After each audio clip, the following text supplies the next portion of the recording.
আজ শুনবেন রিমা বিশ্বাসের লেখা গল্প প্রলেপ।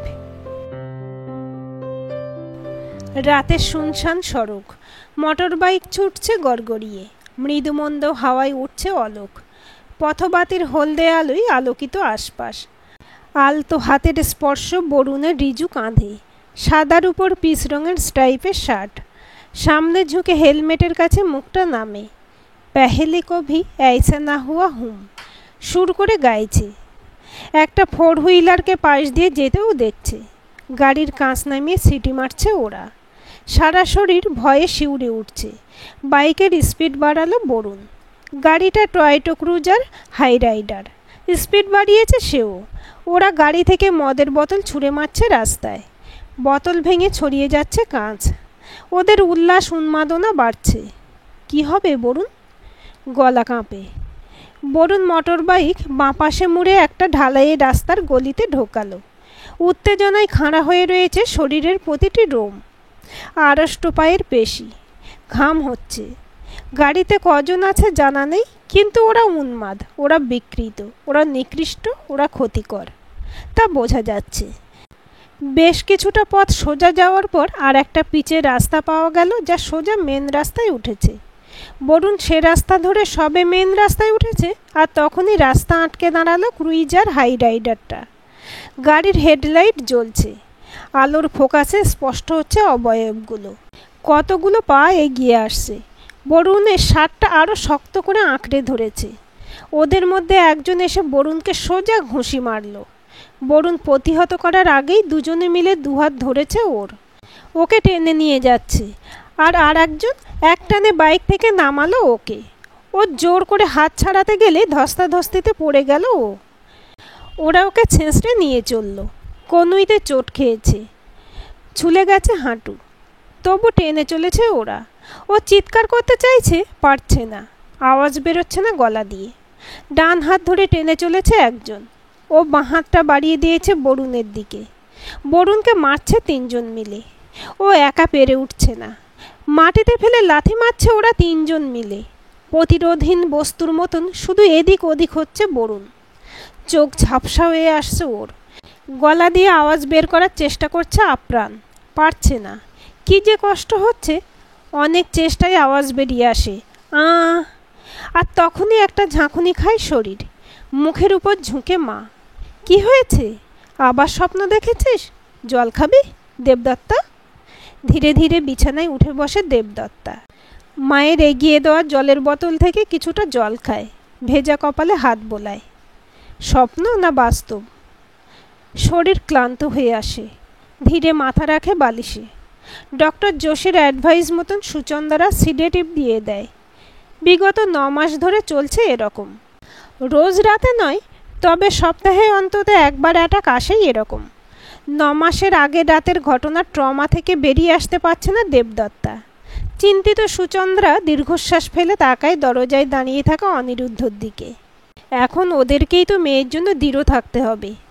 লাইট নিভিয়ে ঘর থেকে বেরিয়ে যান ওরা। ভোরের কাঁচা হলুদ রোদটা মুখের উপর পড়তে দেবদত্তা বালিশ দিয়ে মুখ ঢাকে। ঘুম আর তন্দ্রার আড়ি হলে সজাগ হয়ে যায় ইন্দ্রিয়। ধীরে উঠে বসে দেবদত্তা। মোবাইল হাতে নিয়ে সময় দেখে 4:45। এত ভোরে উঠে করার কিছু থাকে না, কিন্তু ঘুমও আর আসে না। খাট থেকে নেমে পায়ে চটি জোড়া গলিয়ে বাইরের হলে এলে শোনা যায় নিঃশ্বাসের ফসফস শব্দ। বাড়ির লোক নিশ্চিন্তে ঘুমিয়ে। সবার একটা অবিচ্ছিন্ন ঘুম হয়, কিন্তু দেবদত্তার ভাগে ছেঁড়া ঘুম। বাগানে বেরিয়ে ভোরের শিশির ভেজা বাতাসে ঘোরাঘুরি করতে করতে শীত করে। গেটের বাইরে রাস্তাটা দিয়ে শব্দ করে যায় একটা মোটর বাইক। শব্দ শুনে দেবদত্তার হাত পা আবারও আড়ষ্ট হয়। কাঁপা কাঁপা পায়ে ফিরে আসে ওর শোবার ঘরে। নিজের ঘরে ঢুকে আবারও গুটিসুটি মেরে শুয়ে পড়ে চুপচাপ। ঘুম আসে চোখে। অনুভূত হয় বুকময় ভারী ব্যথা। তারপর আবার স্তব্ধতা। ব্রহ্মাণ্ডের নিঝুম ষড়যন্ত্র। নিটোল শূন্যতা। কিছুক্ষণের অবিচ্ছন্ন স্তব্ধতার পর মায়ের গলা কানে আসে। সেদিন ভাগ্যে ও রাস্তা দিয়ে ট্যুরিস্ট বাসটা পাস করছিল, নইলে যে কি হতো আজ ওদের। ফাঁকা নিরিবিলি রাস্তায় কোনো পুলিশই টহল নেই। ট্রাফিক পুলিশ এসব মদ্যপ গাড়িগুলোকে ছাড়ে কি করে বলো? হাজারো একবার শুনেছে দেবদত্তা সেদিনের ঘটনার ইতিবৃত্তান্ত। 9 মাস হলো, তবু মানুষ ঘুরে ফিরে ওই প্রসঙ্গে আসে। কি জানতে চায় ওরা? রেপ হয়েছিল কি না? মনের উপর যে রেপ হলো তার বিবরণ শুনতে চায় না কেন এরা? দরজায় খুটখুট শব্দ, চোখ তুলে চায় দেবদত্তা। সাদা লিলি নিয়ে হাসি মুখে দাঁড়িয়ে বরুণ। For you. হাতে ফুলগুলো ধরেছে ঠিকই, কিন্তু প্রত্যুত্তরে কি বলবে তা মাথায় আসছে না। কি বলে এসব মুহূর্তে? বরুণ ওর হাতের ফুলগুলো নিয়ে পাশের টেবিলে রাখলো। তারপর এদিক ওদিক দেখে ডাকলো দেবদত্তার মাকে। Aunty, flower vase, aunty. কিছু পরে সুচন্দ্রা একটা ফুলদানি নিয়ে এলে তাতে ফুলের গোছা রাখে বরুণ। সুচন্দ্রা ফুলগুলো দেখতে দেখতে বলেন, এত টাকা দিয়ে ফুল কিনে টাকা নষ্ট করিস না বরুণ, শুধু শুধু। ফুলগুলো দেখতে দেখতে যদি আর একজনের মনের বাগানে ফুল ফোটে, সেই আশাতেই আনি আন্টি। দীর্ঘশ্বাস ফেলেন সুচন্দ্রা। কোর্টে তোদের কবে যেতে হচ্ছে? Next week. ওদের শাস্তি হবে? মিডিয়ায় পুরো ব্যাপারটা এসেছে। আজকের যুগে প্রিন্ট মিডিয়ার চাইতে সোশ্যাল মিডিয়ার জোর অনেক বেশি। মানুষ ভোলেনি এ ঘটনা, তাই আশা করা যায় ন্যায় হবে। সুচন্দ্রা চলে গেলে বরুণ একটা চেয়ার টেনে দেবদত্তার সামনে এসে বসে। বল, কি করলি কালকের পুরো দিনটা? দেবদত্তা ফ্যালফ্যাল করে তাকিয়ে থাকে। বরুণ উৎসাহ হারায় না, উদ্যমে বলতে থাকে, আমি সকাল 6টায় উঠেছি, বাথরুমে গেছি, তারপর বডি ডিটক্সিফিকেশন ড্রিঙ্ক, আমন্ড আর খেজুর খেয়ে ওয়ার্কআউট। বরুণ এক নাগারে বলছে। দেবদত্তা শুনতে ইচ্ছে করছিল না, মুখ অন্যদিকে করেছিল। বোধহয় বরুণ খেয়াল করেছে। বলল, একটু শোবে? দু চোখে ক্লান্তি দেবদত্তার। ও কথার উত্তর না দিয়ে শুয়ে পড়ল। জানালার পর্দা টেনে ঘর থেকে বেরিয়ে গেল বরুণ। দেবদত্তার ঘুম ঘুম পাচ্ছে, কিন্তু ঘুম হবে না জানে। মায়ের গলা শুনতে পায় শুয়ে শুয়েই, সঙ্গে বাসনের শব্দ। তবু মায়ের কথাগুলো স্পষ্ট। বরুণ, তোর মা ফোন করেছিল। উনি বোধহয় তোর দেবদত্তার সঙ্গে ইনভলভমেন্ট ভালো চোখে দেখছেন না। সত্যি তো, মায়ের মন মানবে কেন? একটা অসুস্থ মেয়ের সঙ্গে কোন মা তার ছেলের জীবন কল্পনা করতে চায়? তুই বা কি করতে পারিস বল? শুনছিলাম তোর মায়ের বান্ধবীর মেয়ের সঙ্গে তোর বিয়ের কথা ভাবছেন উনি। আমি বলি কি শোনা, তুই মায়ের কথা মেনে নে। কেন মিছে জীবন নষ্ট করবি? মেয়ে আমার কি ঠিক হবে কখনো? তোমার হয়েছে? তাহলে আমি যাই। বরুণ শান্ত গলায় বলছে। রাগ করিস না বাবা। থামো তো, গা পিত্তি জ্বালা করে, কথাগুলো বন্ধ করো। ভালো লাগবে? বিয়ের কি হয়েছে আমার? যত সব। আজ যে ঘটনাটা ঘটেছে সেটা বিয়ের পর হলে কি হতো বলো? বলতে, বাবা এবার ডিভোর্স দিয়ে দে। অসুস্থ আবার কি অসুস্থ? একটা সমস্যা হয়েছে, তার সমাধান করার চেষ্টা চলছে। তোমার আর মান না পোষালে ঝেড়ে কাশো না বাপু। আমি দেবদত্তাকে নিয়ে আলাদা সরে পড়ছি। এবার যেন রেগেছে। তারপর শোনা যায় পায়ের শব্দ। দেবদত্তা শুনল, বুঝতে পারছিল কথাগুলো, কিন্তু কিভাবে ও প্রতিক্রিয়া দেবে বুঝতে পারছিল না। বেশি মাথা খাটালে ঘুম আসে, কিন্তু ঘুম হয় না। কেমন গুলিয়ে যায় সব কিছু, মাথা কাজ করতে চায় না। বরুণকে দেখলে তেমন কোনো উত্তেজনাও জাগে না দেবদত্তার মনে। বরুণ বাড়ি যাওয়ার সময় এক সময় জড়িয়ে ধরে। ওই আলিঙ্গনেও অনীহা হয় দেবদত্তার। বড় বিরক্ত লাগে। মনে হয় কেন, কি দরকার? ওকে ওর মতো ছেড়ে দিলেই তো হয়। আর কি হবে? আর কিছু ভালো লাগে না। অনেক কিছু ভালো না লাগার মধ্যে এখন আবার বাইরের ঘরে মা বাবা ঝগড়াও শুনতে হচ্ছে। এই মেয়ে নিয়ে হয়েছে জ্বালা, আর কতদিন সইব? তার মধ্যে তুমি সব ব্যাপারে আমায় দুষছ।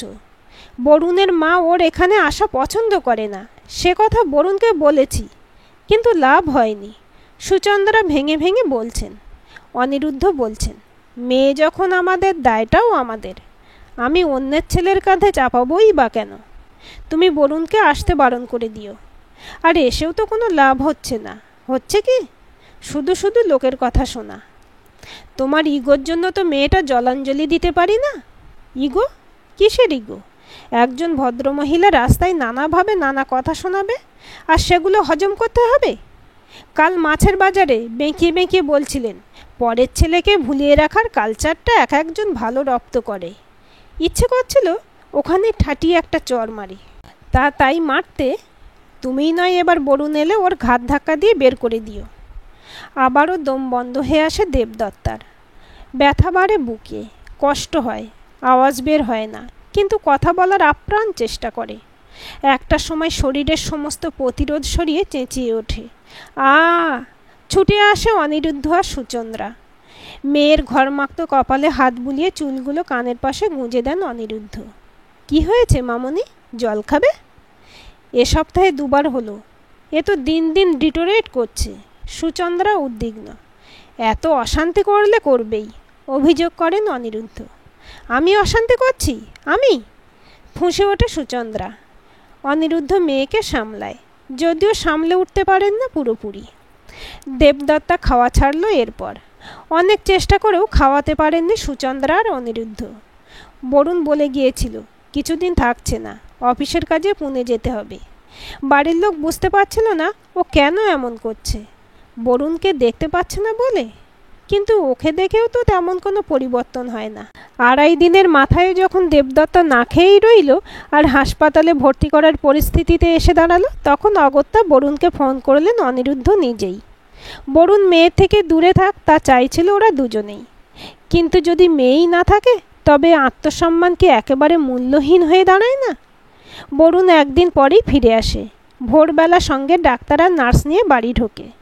দেবদত্তার ঘরে ঢুকে বরুণ বলে, মুখ দিয়ে না খেলে কিন্তু এরা নল দিয়ে খাওয়াবে। দেখো রাজি তো? ডাক্তার, নার্স আর তাদের হাতে সরঞ্জাম দেখে ভয় হয় দেবদত্তার। মাথা নির্দেশ দেয় বরুণের হাতে দুধের গ্লাসটা নেওয়াই শ্রেয়। তাই করে সে। সবটা দুধ শেষ করলে বরুণও ঠোঁট মুছিয়ে দেয়। That's like a brave girl. তারপর বসে থাকে দেবদত্তার মাথার কাছে। দেবদত্তার ঘুম হয়নি একেবারে। জানে না কখন ঘুমিয়ে পড়ে অঘরে। যখন ঘুম ভাঙে তখন চমকেই যায়।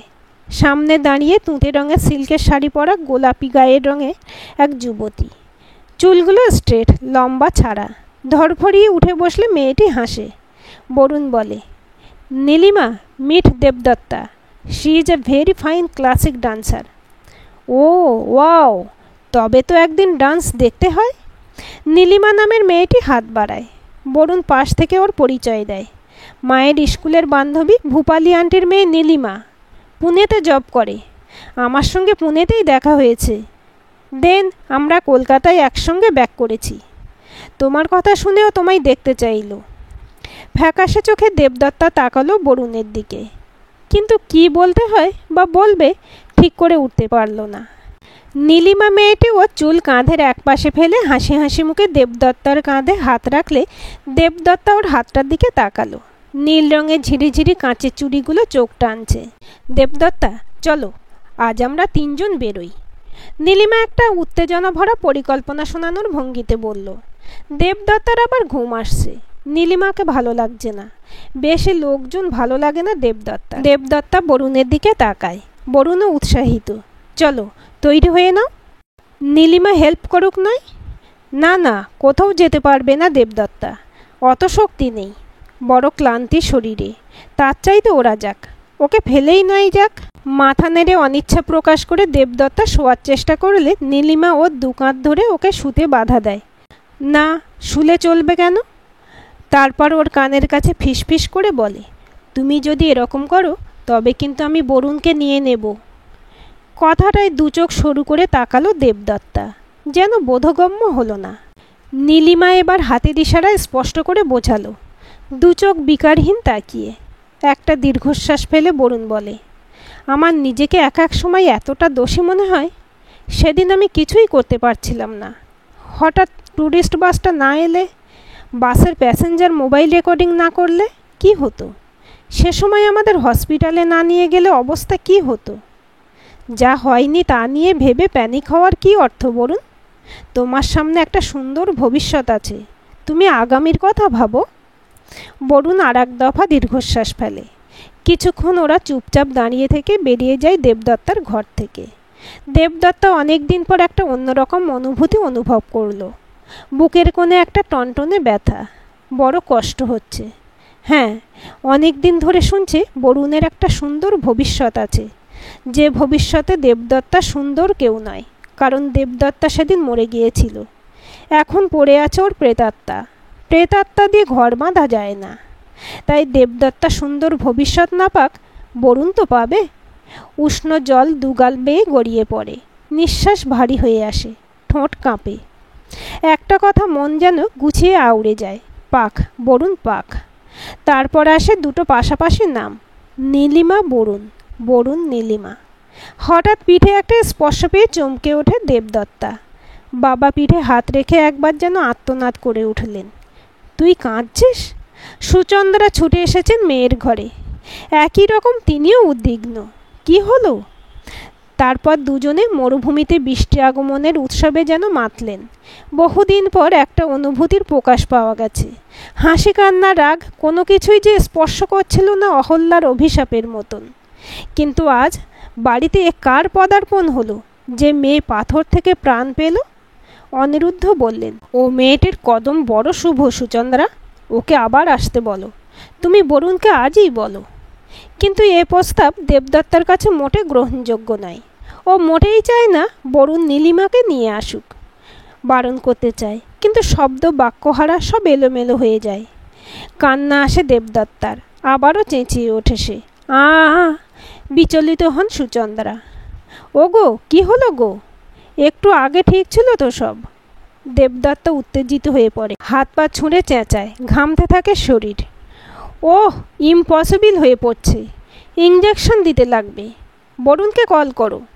অনিরুদ্ধ ফ্রিজে রাখা ইঞ্জেকশন বের করে নিজেই পুশ করতে করতে বললেন, বরুণ ফোন ধরল না কেন কে জানে। এদের মতিগতি বোঝা মুশকিল। ধীরে ধীরে বিছানায় নেতিয়ে পড়ল দেবদত্তা। কানে আসছে বাবা মায়ের ভাঙা ভাঙা কথা। ডক্টর পাল্টাতে হবে, কাউন্সেলিং ঠিক হচ্ছে না। ডেটগুলো দিচ্ছেও তো কত লেট করে। এসব পেশেন্টের আরও ঘন ঘন কাউন্সেলিং দরকার। ধীরে ধীরে মিলিয়ে যায় সব শব্দরা। দেবদত্তা এখন একটা বিশাল বাড়ির ড্রয়িং রুমে বসে।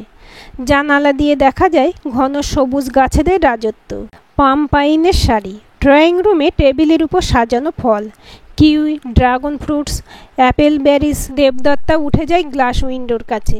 উড়ে যেতে দেখে ম্যাকাও। পিছন থেকে জড়িয়ে ধরে কেউ, চুমু খায় ঘাড়ে। দেবদত্তা হাসি মুখে পিছন ফিরলে দেখতে পায় বরুণকে।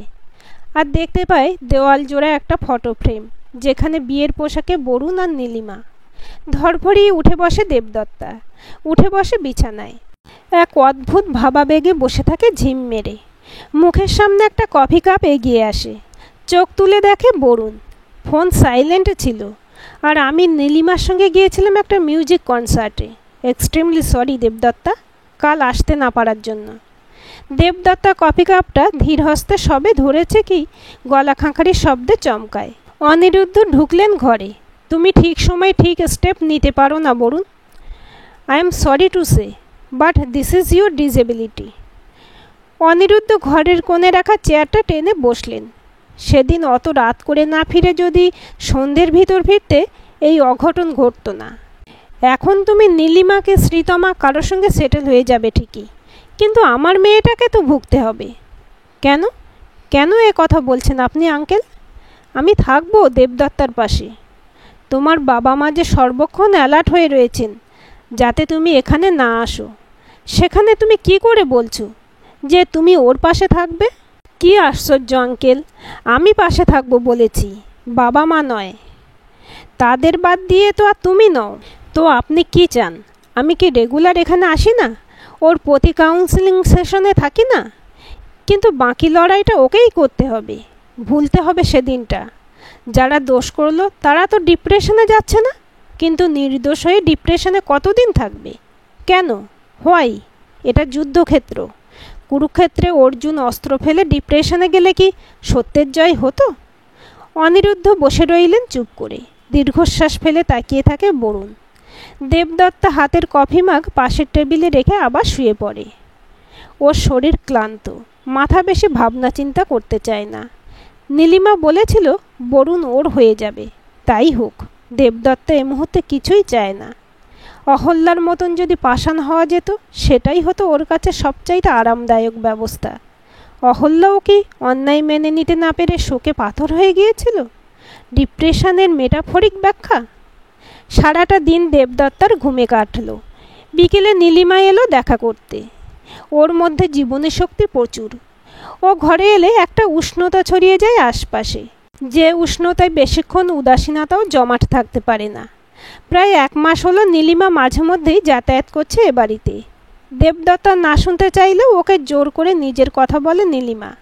আর সেই কথা থেকেই দেবদত্তা জানতে পেরেছে কম্পিউটার ইঞ্জিনিয়ারিং করে প্রথমে পুনেতে, এখন কলকাতায় চাকরি করছে নীলিমা। এখানে থাকছে ওদের পুরনো বাড়িতে। গত 9 মাসে দেবদত্তা কথা বলতে না পারলেও এই 1 মাসে তার কথা 2-1টা ফুটেছে। যেমন আচ্ছা, না, হ্যাঁ, জলটা দাও, বাথরুমে যাই। এতে সবাই খুশি, কিন্তু সকলকে একেবারে অবাক করে দিয়ে বিকেলে চায়ের সঙ্গে এক অদ্ভুত কথা বলল দেবদত্তা, কিছুটা কাঁপা গলায়, কিন্তু স্পষ্ট। তুমি আর বরুণ বিয়ে করে নাও। কি বললে তুমি? নীলিমা ওর মুখের উপর ঝুঁকে পড়ে জিজ্ঞাসা করে। অভিব্যক্তিহীন মুখে দেবদত্তা কথাটার পুনরাবৃত্তি করে, বরুণ কেন একটা ভালো লাইফ পাবে না? আর এই প্রথম কেউ যেন উল্টো পথে হাঁটে। একেবারে উল্টো স্রোতে প্রায় প্রতিবাদ করে ওঠে নীলিমা। আর তুমিই বা কেন পাবে না একটা ভালো লাইফ? দেবদত্তা অবাক হয়ে তাকায়। নীলিমা উত্তেজিত হয়ে বলে, ব্যাকটেরিয়াল ইনফেকশন হলে লোকে অ্যান্টিবায়োটিক খেয়ে ঠিক হয়ে যায়, আবার ফিরে আসে নর্মাল লাইফে। তা তুমিই বা পারছো না কেন? কি হয়েছে তোমার এমন দেবদত্তা? কতগুলো দুর্বল লোকের হীনতাকে প্রশ্রয় দিয়ে নিজেকে বঞ্চিত করে কী লাভ? বরুণ তোমার, তুমিও ওরই। আমি না এর ভিতরে ছিলাম, না আসবো, কিন্তু তুমি কেন অহল্যার মতন পাষাণী হয়ে থাকছ? বুকে চাপা কষ্ট হয় দেবদত্তার। ওর যে আলিঙ্গনে বিশ্বাস নেই, কেমন অস্বস্তি আর দম বন্ধ লাগে। ভালো লাগে না স্পর্শ, চুম্বন, ঘনিষ্ঠতা। হৃৎকপাট বন্ধ হয়েছে চিরতরে। মন্দিরে বিগ্রহ আছে মাত্র, কিন্তু কপাট বন্ধ থাকায় পূজারীর প্রবেশের উপায় নেই, নেই ভক্তের সমাগমের অধিকার। একটা পরিত্যক্ত ভাঙা বাড়ি নির্জনতা দেবদত্তার মনোময়। অনেক কষ্টে দেবদত্তা বলে, বরুণ তোমায়, আর বলতে পারে না, দু চোখ জলে ভাসে। আর তখনই কাঁধটা শক্ত করে ধরে নীলিমা।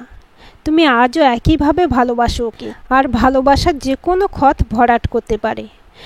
তোমার ঘাও ভরে যাবে দেবদত্তা, তুমি শুধু হাতটা বাড়াও। আর তখনই একটা হাসি মুখে ঘরে ঢোকে বরুণ। ওরা প্রিজন ভ্যান থেকে পালাচ্ছিল, ওদের এনকাউন্টার করে মারা হয়েছে। Thanks to police, I am sure police নিজে বিচার করেছে। বুকের জমাট বাঁধা তীব্র ব্যথাটা নিমেষে উদাও হয়ে যায় দেবদত্তার। বড় হালকা লাগে। ঘরময় ছড়িয়ে গধূলিবেলা সূর্যের রাঙা রং। বৃতৃষ্ণায় বাঁচার ইচ্ছার উপভোগ করার আনন্দটা চলে গিয়েছিল পুরোপুরি। এখন যেন নতুন করে প্রাণ পেল তারা। নীলিমা ওর পিঠে ঠেলায় এগিয়ে দেয় বরুণের দিকে। একটা ফটো হয়ে যাক এবার। দেবদত্তা তাকায় বরুণের দিকে, ধীরে বলে, কত ধৈর্য তোমার। বরুণ আর আবেগ ধরে রাখতে পারে না, জড়িয়ে ধরে দেবদত্তাকে। আর অবাক হয় দেবদত্তা নিজে।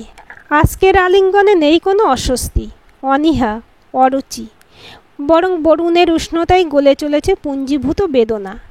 দেবদত্তার চোখ পড়ে ঢোকার মুখে দরজার বাঁদিকের দেওয়ালে ঝোলানো আয়নায়। কতদিন যত্ন নেওয়া হয়নি ত্বকের। আজকের গল্পটি আপনাদের কেমন লাগলো কমেন্ট করে জানাবেন। ভালো লাগলে লাইক, শেয়ার, সাবস্ক্রাইব করবেন এবং নতুন ভিডিও আপডেট পেতে বেল আইকনটি ক্লিক করে রাখুন।